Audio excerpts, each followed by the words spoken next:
इतना अच्छा परफॉर्म कर रही है तो कांग्रेस का ही पीएम होगा, ये तो तय है।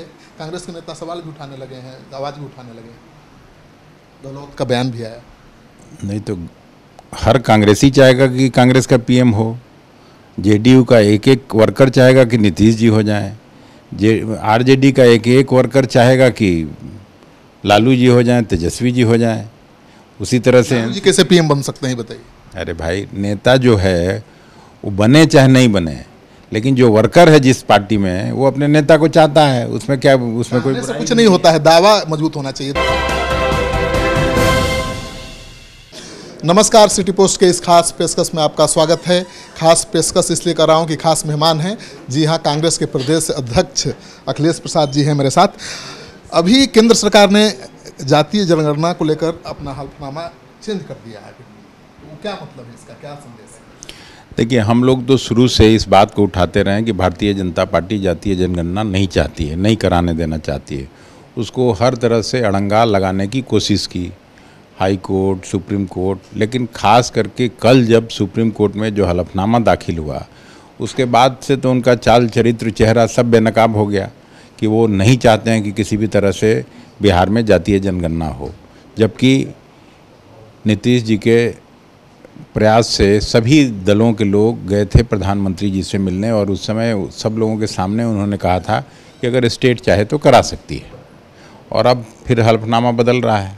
नहीं तो बीजेपी कह रही है कि वो जनगणना के खिलाफ में नहीं है और उसने अपना एफिडेविट चेंज कर दिया है, गलती से हो गया था। गलती से होता है कि फर्स्ट हाफ में कुछ ये करिए, सेकंड हाफ में कुछ करिए, ये गलती से होता है। और जिस लेवल पे गलती अगर हो रही है तब तो भगवान ही मालिक है।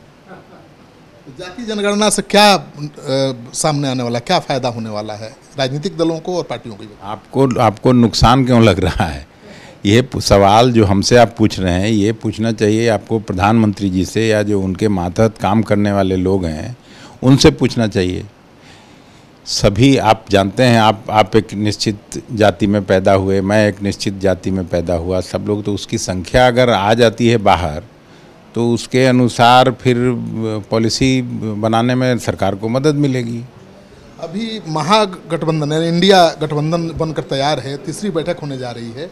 ठीक उसके पहले नीतीश कुमार ने कह दिया है कि वो संयोजक नहीं बनना चाहते, यानी एक महत्वपूर्ण जिम्मेवारी से उन्होंने पीछा छोड़ा दिया। भाई, माननीय नीतीश जी जब से भारतीय जनता पार्टी की सरकार से अलग होके और महागठबंधन की सरकार का नेतृत्व कर रहे हैं, तब से लगातार उनकी कोशिश है कि भारतीय जनता पार्टी की सरकार को अपदस्थ किया जाए, मोदी सरकार को हटाया जाए, और वो इस प्रयास में लगे रहे हैं। तो अब वो तो सबसे पहले जो चाहते हैं कि इस देश से मोदी सरकार जाए, बाकी जो रोल वो अपने लिए तय करेंगे वो रोल उनको मिलेगा। नहीं, लालू यादव ने कह दिया कि एक कन्वेनर नहीं होगा, 3-4 राज्यों को मिलाकर कई कन्वेनर होंगे, 11 कन्वेनर होंगे। और शायद इसलिए लगता है उनको कि उनके कद के अनुरूप ये पद अब नहीं रहा। तो इस बात पे इसका निश्चित उत्तर लालू जी, राहुल जी, खड़गे साहब, पवार साहब, वही लोग दे सकते हैं ना। इसका निश्चित उत्तर मुझसे आपको नहीं मिल पाएगा। मैं उतना बड़ा नेता नहीं हूँ। उस बैठक में क्या खास फैसला होना है सीटों के बंटवारे को लेकर? सेक्रेटेरिएट है वो तय हो जाएगा, लोगो तय हो जाएगा, उसका एक्टिविटीज़ तय हो जाएगा कि कैसे किस स्टेट में कब रैली करना है, कैसे क्या करना है, वो सब तय हो जाएगा 2 दिन की मीटिंग में। बंटवारा तय हो पाएगा, क्या फार्मूला होगा उसका? नहीं, कल तो परसों जो मीटिंग हो रही है वो सीटों के बंटवारा के लिए नहीं हो रहा है। इंडिया गठबंधन कैसे अपना एक्टिविटी पूरे देश में करे उसके लिए हो रही है। कन्वेनर भी अभी नहीं चुना जाएगा? नहीं, ये मुझे नहीं मालूम है। मैं आपको बोल चुका कि उसका निश्चित उत्तर, जैसे आपने लालू जी का नाम लिया, तो लालू जी के जैसे देश भर में जो नेता हैं उनके कद के वही लोग तय करेंगे। अखिलेश प्रसाद सिंह का कद भी कोई छोटा नहीं है, मुझे पता है। कांग्रेस में कम से कम बहुत बड़ा कद है। अखिलेश प्रसाद सिंह कांग्रेस का एक छोटा वर्कर हैं। मैं अपना हैसियत जानता हूँ, मैं उस रोल में नहीं हूँ। आप कांग्रेस को दुरुस्त करने में जुटे हुए हैं। कांग्रेस में भी घमासान है, प्रदेश प्रभारी के खिलाफ विधायक ने बयान दे दिया। नहीं, गलत है।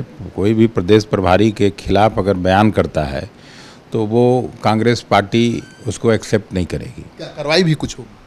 नहीं, उनसे ऑलरेडी पूछा गया है। लेकिन कांग्रेस पार्टी में कहा जा रहा है कि प्रदेश प्रभारी के साथ आपके भी अच्छे नहीं हैं ताल्लुकात, संबंध। अगर आपको एस्ट्रोलॉजी आती है तब तो नहीं मालूम। खबरें आती रहती हैं, एस्ट्रोलॉजी नहीं पता। मेरा उनसे बहुत ही अच्छा संबंध है और भाई वाला संबंध है, कोई आज का नहीं है। वो 80 के दशक से उनसे मेरा संबंध है। जो आपको ये बताया है वो बिल्कुल गलत बताया है। आपके कामकाज में कोई अड़ंगा नहीं लगा रहे? मेरे काम में कोई अड़ंगा नहीं लगाता है और ना आगे भी लगाएगा। अच्छा, आप प्रदेश के अध्यक्ष हैं, कितनी सीटों पर कांग्रेस लड़ेगी? पिछले लोकसभा चुनाव से ज़्यादा सीटों पर या उतनी ही सीटें मिलने जा रही है, उससे कम? कांग्रेस का सीट क्यों कम होगा? कांग्रेस सबसे बड़ी पार्टी है अपोजिशन में।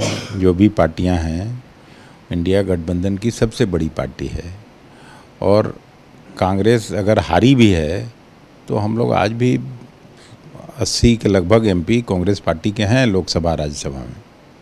अभी जो सर्वे आ रहे हैं खबरिया चैनलों के, उसके अनुसार भी वोटों के परसेंटेज में केवल 2% का अंतर दिखाया जा रहा है, यानी एनडीए को 2% ज़्यादा वोट मिल रहे हैं आप महागठबंधन से।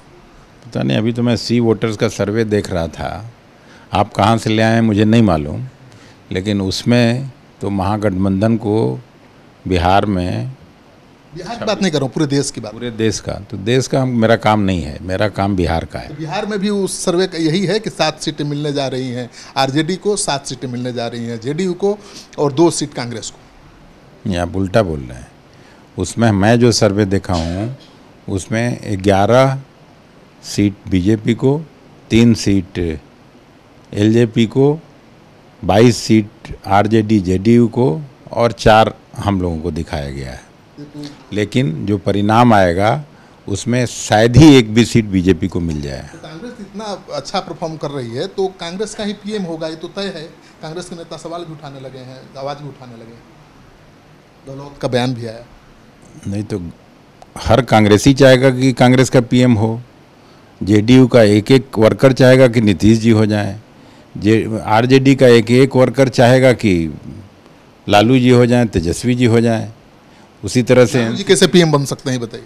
अरे भाई, नेता जो है वो बने चाहे नहीं बने, लेकिन जो वर्कर है जिस पार्टी में वो अपने नेता को चाहता है। उसमें क्या, उसमें कोई कुछ नहीं होता है। दावा मजबूत होना चाहिए। दावा तो कांग्रेस का मजबूत है ना, अभी सबसे बड़ी पार्टी है। उसके नेता आजकल बहुत सक्रिय हैं, उनका इमेज भी बढ़िया बिल्डअप हुआ है। ये पहले परिणाम आ जाने दीजिए, पहले बीजेपी की विदाई हो, उसके बाद ये फैसला हो जाएगा। इसमें आप चाहते हैं ना पीएम बने? तो राहुल जी को हम नहीं चाहेंगे तो कौन चाहेगा? हर कांग्रेसी चाहता है अपने नेता को कि वो पीएम बने, देश की नंबर 1 कुर्सी पर जाए। तो इससे क्या, मेरे चाहने से और नहीं चाहने से क्या होगा? जब संख्या जो आएगी उस हिसाब से तय होगा, उस तरह सारे लीडर्स मिलकर तय कर लेंगे। बीजेपी के नेता भी आपकी पार्टी में शामिल होने लगे हैं, ये अखिलेश सिंह का इफेक्ट है, अखिलेश इफेक्ट कहा जा रहा है। बीजेपी के तो कई एमएलए भी हमसे संपर्क में हैं। हम आला कमान से बात करेंगे कि उन लोगों को लेगी नहीं लेगी, जिसके बारे में परमिशन मिल जाता है उसको ज्वाइन। हैं क्या सांसद हैं, मंत्री हैं, कौन ऐसे हैं जो उनको लेना चाहते हैं और आला कमान से परमिशन लेना पड़ेगा? तो एमएलए का फैसला हम नहीं न करेंगे भाई। एमएलए को जो आना चाहेगा उसके बारे में तो आला कमान ही फैसला करती है। प्रदेश अध्यक्ष राज्य के स्तर पर तो आप कर ही सकते हैं बड़े फैसले। हाँ, तो लेकिन बिना पूछताछ के हम लोग नहीं करते हैं। वही कर रहे हैं, एमएलए एमपी जब आता है कोई किसी दल से तो आला कमान से राय विचार करके ही करते हैं। बीजेपी के कितने नेता संपर्क में हैं? संख्या बता दीजिए, कितने नेता संपर्क में हैं आपके? सब आप हल्ला कर दीजिए यहाँ से, तो मैं बोलूँगा। नाम मत बताइए। आपको बता तो दिया कि 1-2 एमएलए हमसे संपर्क किए हैं, मैं दिया हूँ वहाँ। तो अखिलेश सिंह का दावा है कि बीजेपी के कई नेता इनके संपर्क में हैं और चुनाव से पहले बीजेपी के कई नेता कांग्रेस में शामिल भी हो सकते हैं। इनके दावे में दम दिखे तो आप कमेंट बॉक्स में जाइए, कमेंट करिए, क्योंकि अखिलेश प्रसाद सिंह लगातार चर्चा में है जब से कांग्रेस के प्रदेश अध्यक्ष बने हैं और कांग्रेस को दुरुस्त करने में लगे हुए हैं।